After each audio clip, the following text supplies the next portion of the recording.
Guys, welcome to my YouTube channel. If it's your first time seeing this video, please hit the notification bell so that you don't miss my next video.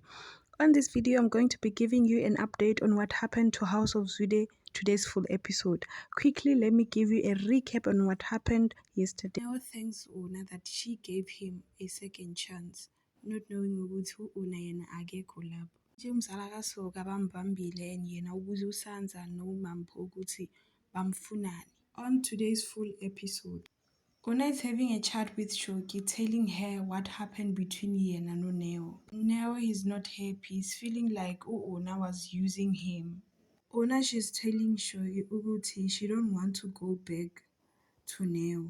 He was just going with the flow, and Shogi asked her ukuthi kanti iflow yakho ayinawo ama-breaks kanti. Neo really feels used, and Una, she's proud of herself. Couple yethu seyibuyile manje, Nkosi and Shoki. Nkosi uyamkhathalela uZobuhle. Maria ukhuluma kakhulu the time yena noMampho bakhuluma.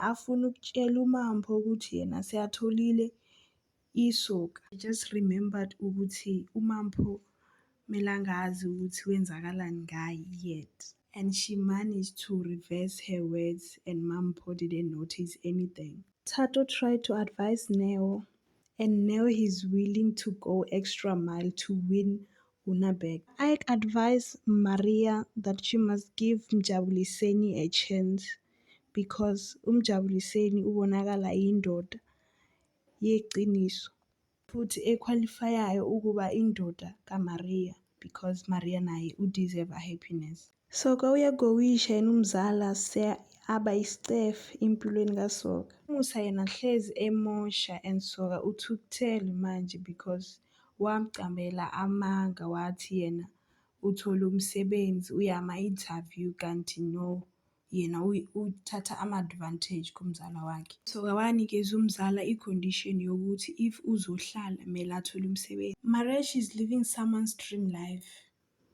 uMjabuliseni is a good guy kuMaria and bra wangenela isithitho when he sees Maria and Mjabuliseni happy and they were going out on a date. Thank you very much for watching and don't forget to subscribe, like, share and comment.